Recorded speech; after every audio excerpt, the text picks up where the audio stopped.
Boa noite, pessoal! Sejam muito bem-vindos ao Pod Gogas, o podcast feito para você, pedagogo, e você, pedagoga. No tema de hoje temos disgrafia, com a convidada Camila. Tudo bem, Camila? Conta um pouco pra gente sobre a sua formação, o que é disgrafia, sintomas e como tratar. Boa noite, Jaqueline. Boa noite aos nossos queridos ouvintes. Meu nome é Camila, sou formada em Pedagogia e pós-graduada em Educação Especial Inclusiva. E eu tô aqui hoje para falar um pouco sobre o que é a disgrafia. Primeiramente, a disgrafia é uma dificuldade de coordenação dos músculos da mão e do braço. Em outras palavras, essa dificuldade impede que você domine e direcione o lápis para escrever de forma legível e organizada. É um transtorno de aprendizagem que causa problemas na hora de escrever e é um distúrbio neurológico que pode afetar tanto crianças quanto adultos. Além disso, é comum que a pessoa demore muito tempo para finalizar uma tarefa escolar e tenha que fazer muito esforço para escrever de maneira organizada. A disgrafia ela pode aparecer como uma dificuldade com a ortografia, caligrafia e problemas para colocar pensamentos no papel. O cérebro da pessoa com disgrafia tem dificuldade para processar palavras e escrever. E vale ressaltar que não é falta de inteligência ou que a pessoa não saiba ler, soletrar ou identificar letras e palavras. Então, Camila, a disgrafia é uma dificuldade de movimentar os músculos da mão e do braço. Camila, quais são os sintomas? Então, existem dois tipos de sintomas relacionados à disgrafia. Os primeiros, chamados de sinais secundários globais, referem-se à postura inadequada, suporte incorreto do instrumento, por exemplo, lápis e caneta, pressão insuficiente do instrumento ou velocidade de escrita excessivamente rápida ou lenta.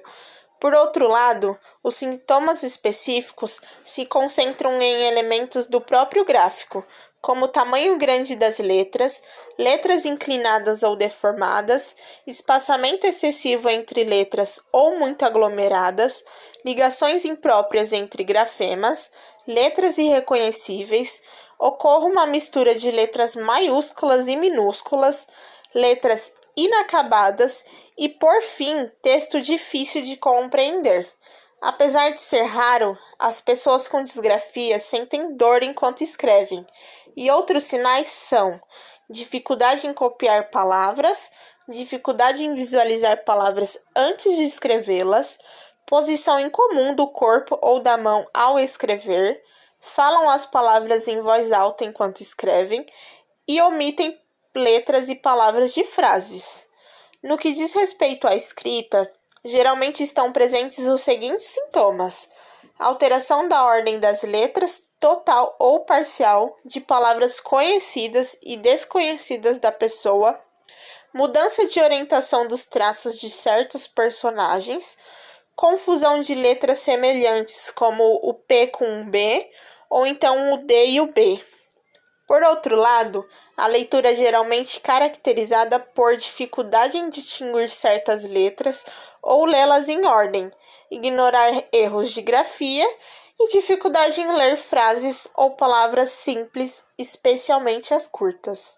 Como podemos diagnosticar a disgrafia, Camila? Para estabelecer um diagnóstico de disgrafia, é necessário levar em consideração o fator idade, uma vez que esse distúrbio só começa a se manifestar após o início do período de aprendizagem. Por isso, não é apropriado fazer o diagnóstico antes da idade indicada, ok? De acordo com os indicadores, a disgrafia pode ser considerada quando as habilidades de escrita estão substancialmente abaixo do esperado, dada a idade do aluno, seu coeficiente e sua escolaridade específica para a idade. Sobretudo, para fazer um diagnóstico correto de um distúrbio de leitura ou escrita, temos várias opções de testes disponíveis. Um deles é o EDIL, que é um teste de leitura que avalia a precisão, compreensão e velocidade. Temos também o conto, que é composto por vários testes de leitura e escrita que permitem avaliar rapidamente o nível geral dessas tarefas de acordo com a idade. Outro também é o DSTJ. É uma bateria curta de testes de triagem ou detecção rápida de dislexia que é aplicada de 6 a 11 anos. E por último, o PROLEC-R, que é um teste válido do 1º ao 6º ano do ensino fundamental. Ele permite avaliar os processos de leitura e as estratégias seguidas para ler, permitindo a detecção de mecanismos alterados. Quais são as causas da disgrafia? Identificar as causas da disgrafia pode ser complexo, pois os fatores que a determinam são diversos. Temos as causas maturativas, que são relacionadas com alterações da lateralidade e da eficiência psicomotora, motricidade e equilíbrio. Normalmente, estas crianças são desajeitadas do ponto de vista motor, apresentam uma escrita irregular ao nível da pressão, velocidade e traçado, e perturbações na orientação espacial.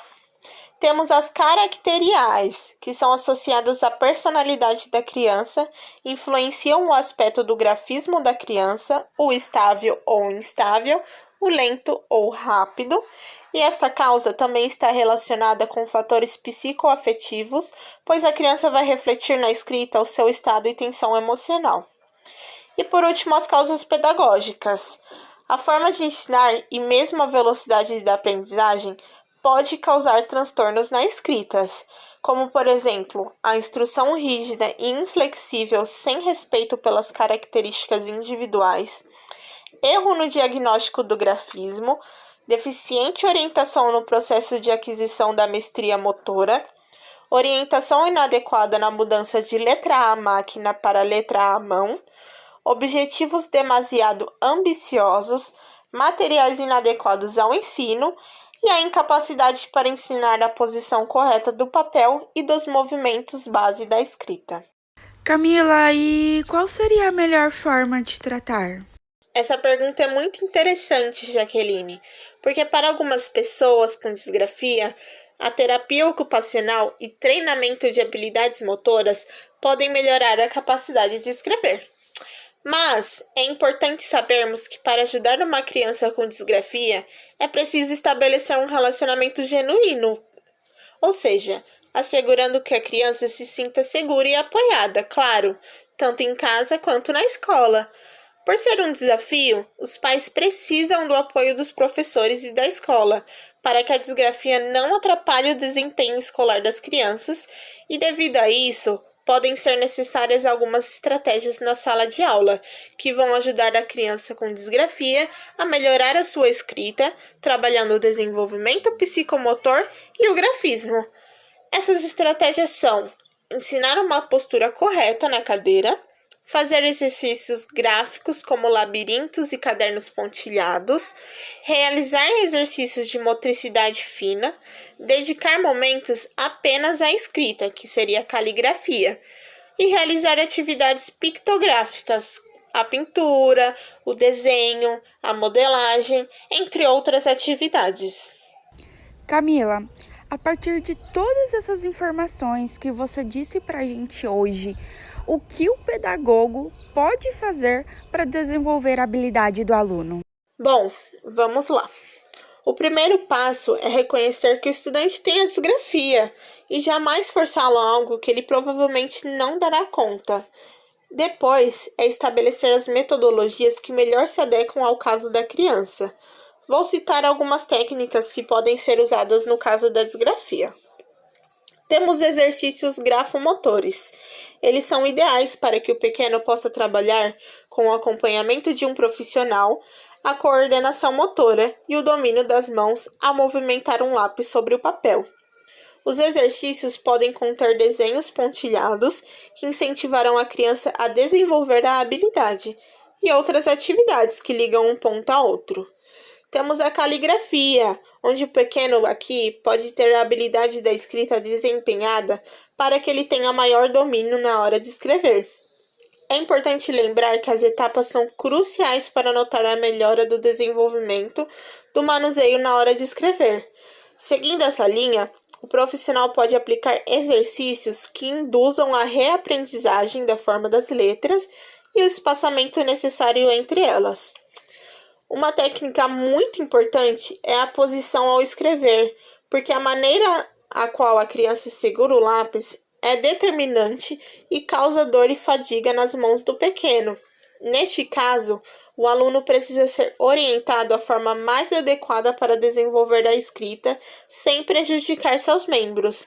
Além disso, a posição do papel também reflete a maneira que o pequeno escreve.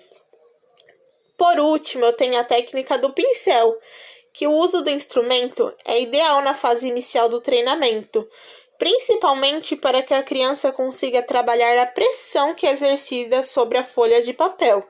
Aqui, o profissional pode indicar traços retos para que o pequeno possa desenvolver sua coordenação. Obrigada, Camila, pela sua presença. Acredito que todos nós tenhamos aprendido o que é disgrafia, sintomas e como tratar. Acredito também que a partir de agora não mais iremos errar com os nossos alunos. O podcast de hoje foi isso, pessoal. Obrigada, ótima noite.